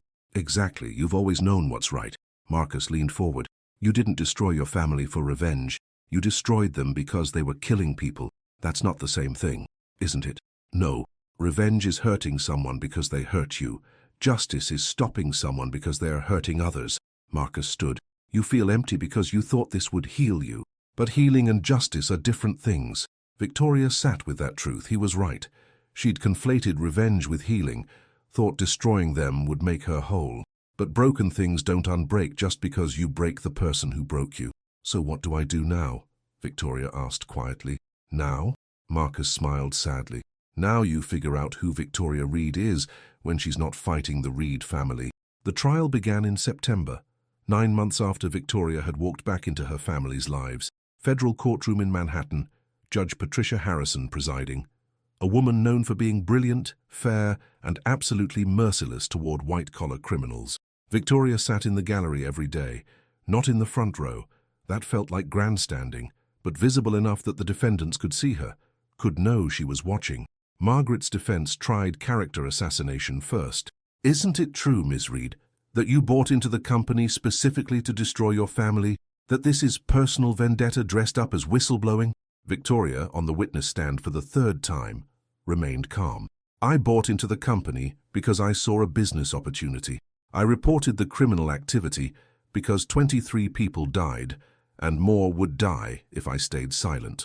My personal history with the defendants is irrelevant to the fact that they committed fraud, but you profit from their downfall. I lost $50 million exposing their crimes. How exactly do I profit? The lawyer had no response to that. The trial lasted 6 weeks. Prosecutors presented emails, financial records, testimony from former employees, expert witnesses on pharmaceutical regulations, and devastating evidence that Reed Pharmaceuticals had knowingly sold dangerous drugs. The defense argued that Margaret was a devoted mother and businesswoman who'd made difficult decisions in good faith, that Christian was following his mother's orders, that Isabel was barely involved in operations, but the evidence was overwhelming. Patricia Moore's deposition, recorded 2 weeks before her death, proved Margaret had personally ordered financial fraud. Thomas Reed's confession corroborated the safety data manipulation, and Victoria's testimony about the corporate culture painted a picture of an organization where profit always trumped ethics. On a Friday afternoon, the jury returned after 8 hours of deliberation. Margaret Reed, guilty on all counts, 23 counts of involuntary manslaughter, 17 counts of fraud, 8 counts of embezzlement. Christian Reed, guilty on 19 counts including fraud and falsifying federal documents. Isabel Reed, guilty on 6 counts related to financial fraud. The courtroom erupted. Family members of victims wept, some with relief, some with rage that it had taken so long. Margaret's face remained stone. She stared straight ahead, refusing to show weakness even in defeat. Christian dropped his head into his hands. Isabel sobbed openly. Victoria felt something in her chest crack, not triumph, something closer to grief. Sentencing happened 3 weeks later. Judge Harrison did not mince words. These defendants, she began, reading from her prepared statement, prioritize profit over human life with devastating consequences. 23 people are dead because the Reed family decided that quarterly earnings mattered more than patient safety. Families were destroyed. Lives were cut short. Also, a pharmaceutical company could maintain its stock price. She looked directly at Margaret. Mrs. Reed, you were not some low-level employee following orders. You were the architect. You ordered researchers to falsify data. You buried safety reports. You silenced whistleblowers. And when people died, you paid their families to stay quiet rather than warn others. Margaret's lawyer started to object. The judge silenced him with a look. You will serve 25 years in federal prison. Given your age, this is effectively a life sentence. Margaret's composure finally cracked. She swayed in her seat. Mr. Christian Reed, you enabled your mother's crimes and benefited financially from them. You will serve 12 years. Christian nodded, accepting it. Ms. Isabel Reed, your involvement was less direct, but still significant. You will serve 5 years. Isabel collapsed. Her lawyer caught her. The judge continued. Additionally, the court is ordering full restitution to victims' families. The Reed estate will be liquidated. All family assets will be seized to pay civil judgments. And the Reed family is permanently barred from serving as officers or directors of any pharmaceutical company. She brought down her gavel. Court is adjourned. Victoria left the courthouse through a side exit to avoid media, but she wasn't fast enough. A woman stopped her in the hallway. Mid-50s, tired eyes, wearing a photo button with a young man's face. Are you Victoria Reed? Victoria braced for attack. Instead, the woman hugged her. Thank you, she whispered. That's my son, Daniel. He was in the clinical trial. He died thinking the drug was helping him. Your testimony gave us answers. It gave us justice. Victoria hugged her back, tears finally breaking free. I'm so sorry for your loss. I know you are. The woman pulled back, studying Victoria's face. I saw you in there every day. You didn't have to come, but you did. That meant something. Other family members approached, each with stories, each with photos of loved ones who'd trusted Reed Pharmaceuticals and paid with their lives. Victoria stood in that courthouse hallway and listened to every story, learned every name, promised to remember, because someone should carry these names forward. And if the Reed family wouldn't, she would. That evening, Victoria visited her mother's grave for the first time in years, a simple headstone in a Connecticut cemetery. Nothing grand. Marie Hartley had died too poor for elaborate memorials. Victoria placed fresh flowers, her mother's favorite, daisies, and sat on the grass. I did it, Mom, she said quietly. They're going to prison. The company's gone. Everything they built on your back, it's all destroyed. The wind rustled through trees. Somewhere birds sang. But I don't feel like I thought I would. I thought I'd feel free. Instead, I just feel sad. Victoria traced her mother's name carved in stone. Because destroying them doesn't bring you back. It doesn't give me the childhood I lost. It doesn't make them love me. She wiped tears. I think I've been so focused on making them pay, I forgot to figure out who I am without that anger, without that goal. Victoria sat in silence, listening to the world continue around her.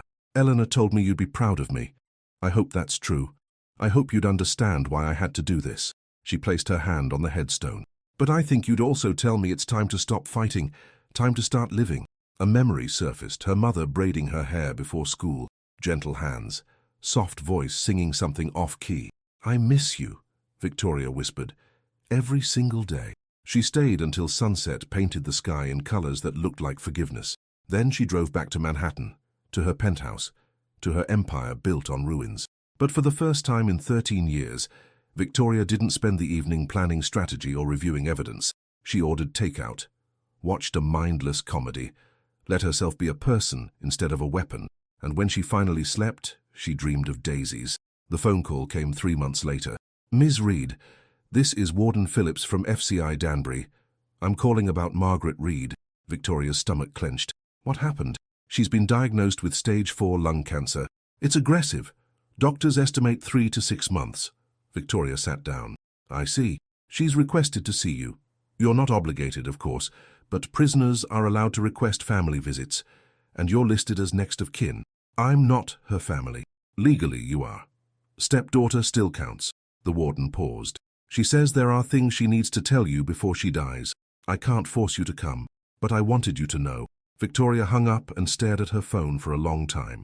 Margaret was dying. The woman who'd made her childhood hell, who'd called her a bastard and thrown her out, who'd killed 23 people for profit, dying in prison. Justice served. So why did Victoria feel like she needed to go? FCI Danbury was a low-security federal prison in Connecticut, 90 minutes from Manhattan. Victoria drove herself, despite Marcus's offer to come. This was something she needed to do alone. The visiting room was depressing in the way all institutional spaces are. Fluorescent lights, plastic chairs, guards watching with bored efficiency. Margaret was brought in wearing prison orange that hung loose on her frame. She'd lost at least 40 pounds. Her hair had gone completely grey. She looked 73 going on 90, but her eyes were still sharp. They sat across from each other at a small table. Silence stretched. Finally, Margaret spoke. Thank you for coming. I'm not sure why I did. Neither am I, honestly. But I'm glad you're here. Margaret's hands trembled on the table. Prison-issue hands. No jewelry, no manicure. Nothing left of the woman who'd worn pearls like armor. The warden said you have things to tell me. I do, but first... Margaret took a shaking breath. I need to apologize. Not because I think it changes anything, but because you deserve to hear it. Victoria waited. I was cruel to you. Deliberately, systematically cruel. I made your childhood a nightmare because I couldn't stand looking at you. Margaret's voice cracked. Because you were proof that Thomas betrayed me, that he chose someone else, even temporarily, and I punished you for his sins. I know, but there's more. Margaret looked at the table. Your mother, Marie. I knew her before Thomas did. We went to school together. She was everything I wasn't. Kind, genuine, beautiful without trying, and I hated her for it. Victoria's breath caught. What? When she ran away from her wealthy family to find herself, I thought she was naive and stupid. When she came back years later as a maid, I thought it was poetic justice. And when I found out Thomas had gotten her pregnant, Margaret's hands clenched. I saw an opportunity. An opportunity for what? To keep her close. To remind her every day that she'd fallen while I'd risen. To make sure she never forgot that I'd won. Margaret finally met Victoria's eyes.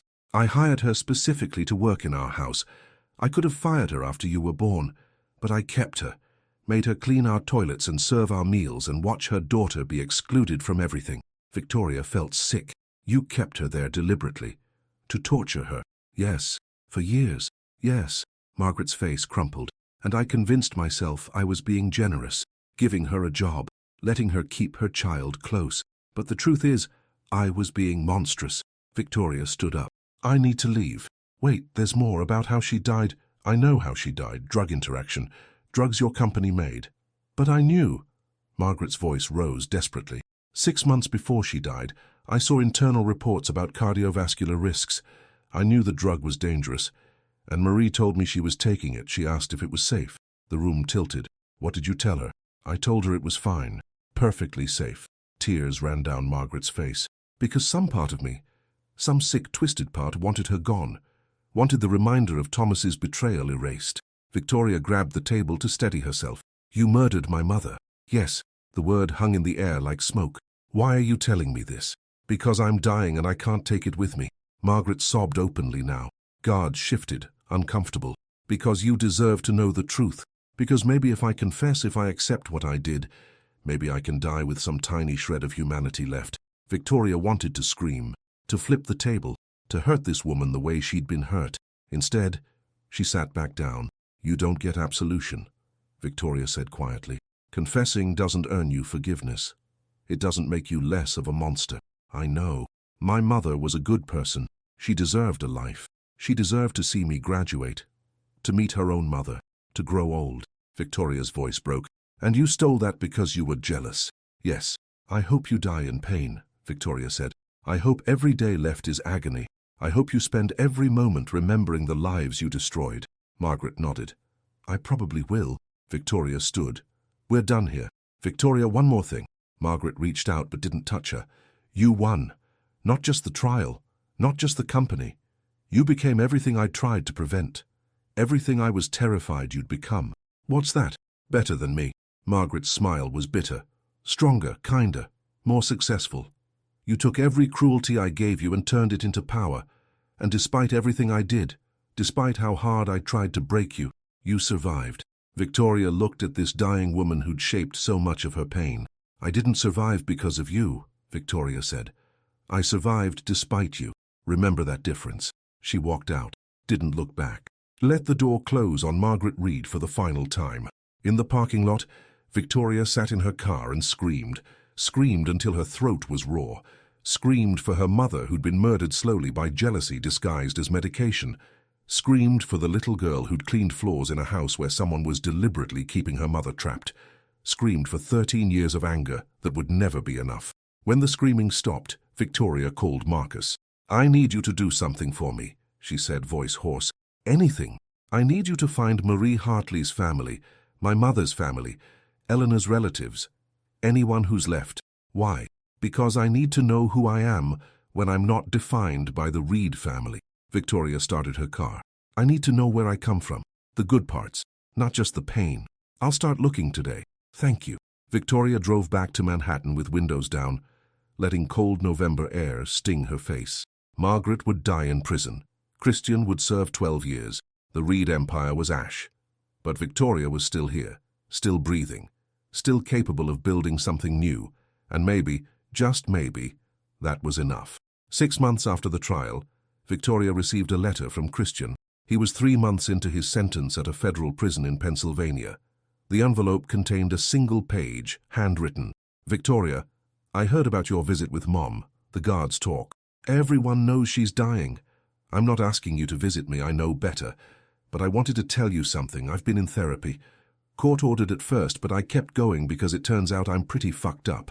The therapist asked me to write letters to people I've hurt, to take accountability. You're first on a very long list. I've been thinking about Thanksgiving when I called you a bastard. I told you I didn't remember why. That was a lie. I remember perfectly. Dad had been spending time with you that week, helping you with homework, smiling at your science project, and I was jealous, because he never looked at me like that, like I was worth his time. So I hurt you, because hurting you felt like winning his attention back. It didn't work. He just pulled away from all of us, but I kept doing it, kept hurting you, because if I couldn't be loved, at least I could be powerful. I turned you into an enemy, so I wouldn't have to face that you were my sister. And sisters deserve protection, not cruelty. I'm not asking for forgiveness. I'm just telling you that I see it now. What we did to you, what I did. And I'm sorry. You were right about everything. We destroyed ourselves. We earned this. I hope you build something beautiful with your freedom. Christian. Victoria folded the letter carefully. She didn't cry, didn't feel rage, just a quiet acknowledgement that some people only learn accountability when they've lost everything. She filed the letter away with the others. Evidence of transformation, proof that even monsters could evolve. But evolution doesn't erase the past. Spring came with the kind of warmth that feels like forgiveness. Victoria stood on the steps of a building in Connecticut, not the Reed estate, but a new property she'd purchased. A Victorian house on 5 acres, overlooking a pond where ducks congregated and trees grew wild. She was having it renovated into something specific, a foundation. The Marie Hartley Foundation for Pharmaceutical Safety, a non-profit dedicated to protecting patients, advocating for drug safety transparency, and supporting families affected by pharmaceutical negligence. Marcus appeared beside her with architectural plans. The contractor says they can have it ready by September. Good. Victoria studied the house. My mother spent her life serving people who didn't care if she lived or died. This foundation will serve people the way she should have been served, with dignity, with honesty. It's perfect, Marcus said. It's a start. The foundation became Victoria's focus. She hired medical experts, patient advocates, lawyers who specialized in pharmaceutical liability. She established a whistleblower fund to protect people who reported corporate malfeasance. She lobbied Congress for stronger FDA oversight. And she told her story, not for attention, for warning. Victoria gave interviews explaining how corporate greed kills. She testified before congressional committees about pharmaceutical industry practices. She spoke at medical schools about the ethical obligations of putting patients first. I was the bastard daughter of a pharmaceutical empire, she'd say. I was taught that profit matters more than people, that appearance matters more than truth, that power protects you from consequences. She'd pause for effect. I learned they were wrong. Eventually truth comes out.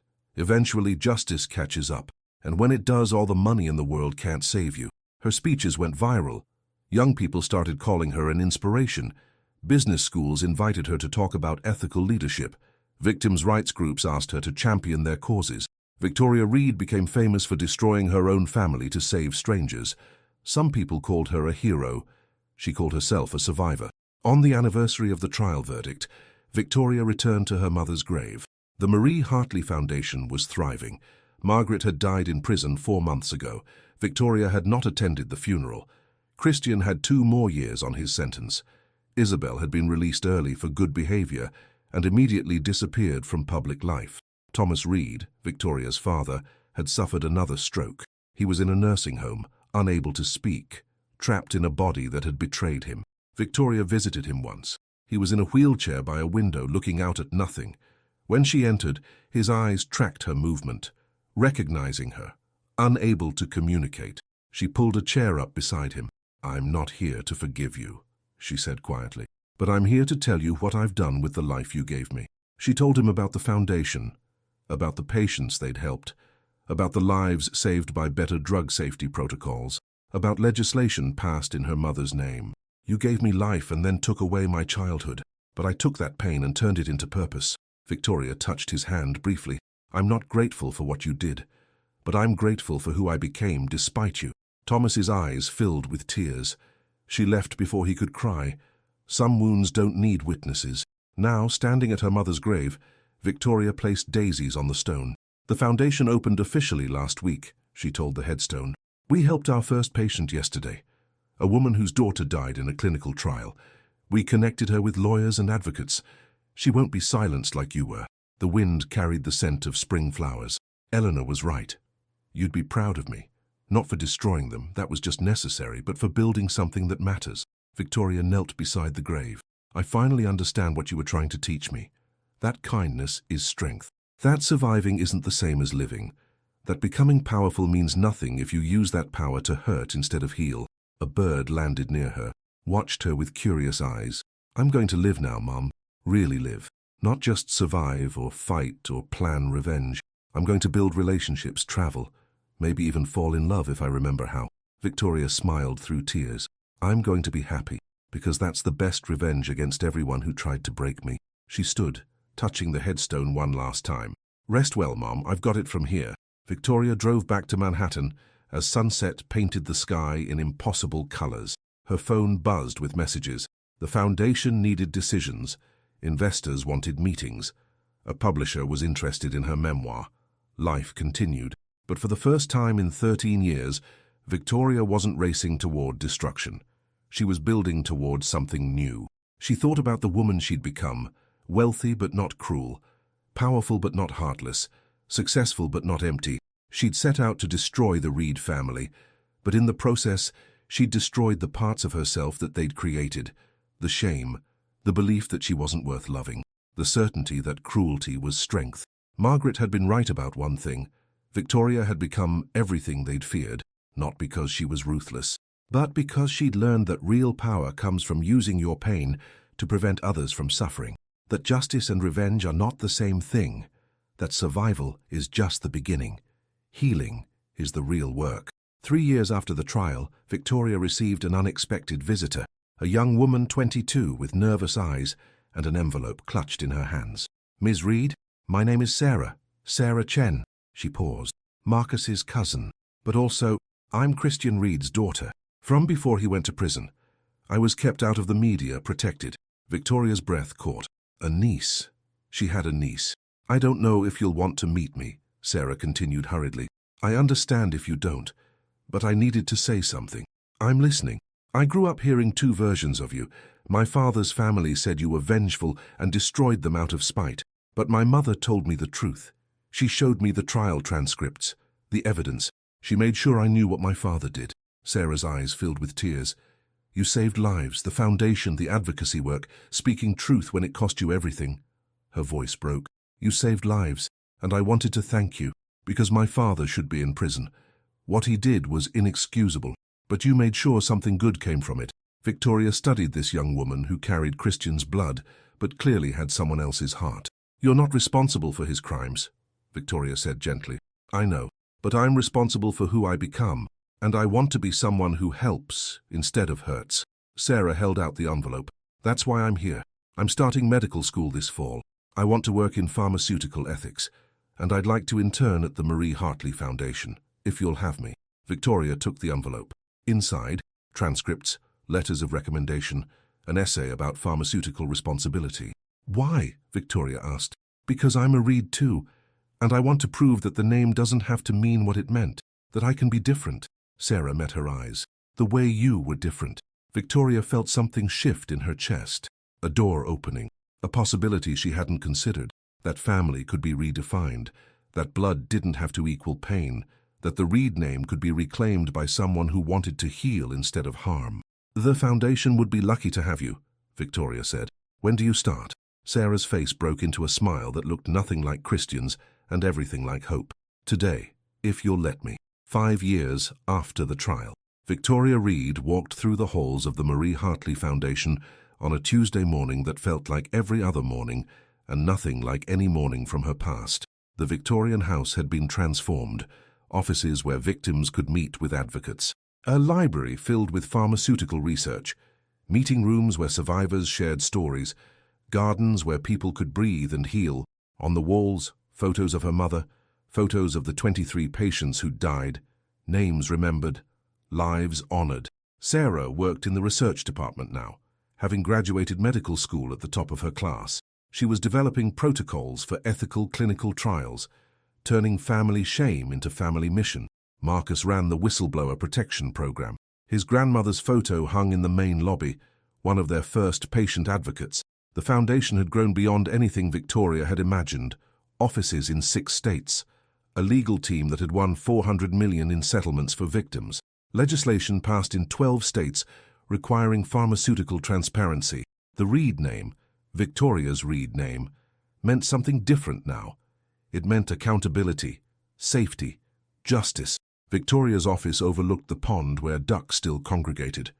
On her desk, a framed photo of her mother, Eleanor's watch. The letter from Christian, not because she'd forgiven him, but because she'd learned forgiveness wasn't always necessary for healing. Her phone buzzed. A text from an unknown number. Miss Reed, my name is Jennifer. My husband died in the Reed Pharmaceuticals trial 5 years ago. I just wanted you to know that because of your foundation, I was able to get justice. The settlement will pay for my kids' college. Thank you for speaking when you didn't have to. Thank you for caring about people you'd never met. You saved my family. Victoria read the message 3 times. This was why she'd done it. Not for revenge. For moments like this. For families who got answers.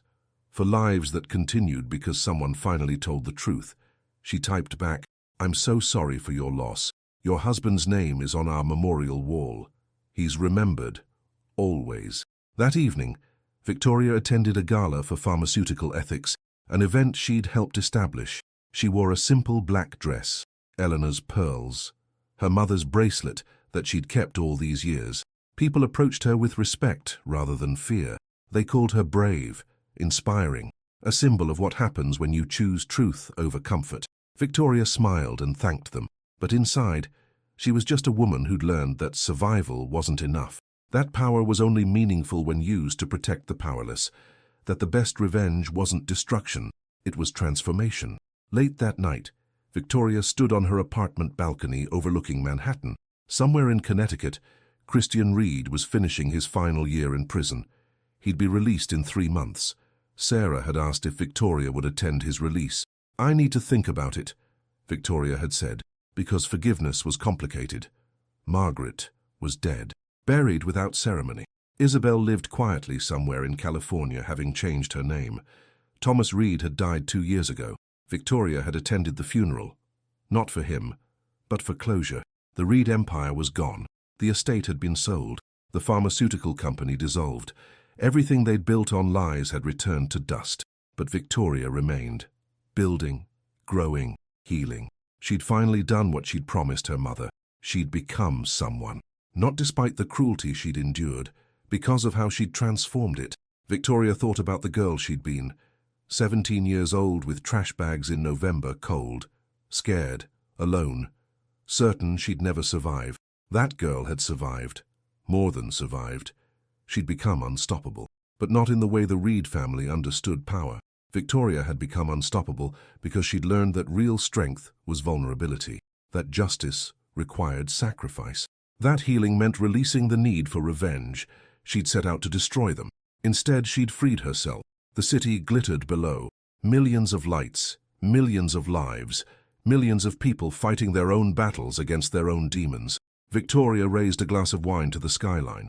To survival, she whispered. To transformation. To becoming someone they never imagined. And then, because she'd finally learned how, to letting go. Victoria walking through the foundation, stopping at the memorial wall where her mother's photo hangs, touching it gently, her voice as narration. They called me a bastard. They threw me away like trash. They taught me that family means nothing, and love is conditional. They were wrong about everything. I built a family from people who chose me. I built love from choosing myself. I built an empire not on money or cruelty, but on truth and healing. They wanted to erase me. Instead, they made me unforgettable. I was the bastard they humiliated. Now I'm the woman who changed everything. The Marie Hartley Foundation continues to advocate for pharmaceutical safety and patient rights. To date, they have helped over 10,000 families affected by corporate negligence. This story is dedicated to every person who survived what was meant to destroy them. Have you ever been underestimated by someone who swore they knew you? Share your story in the comments below.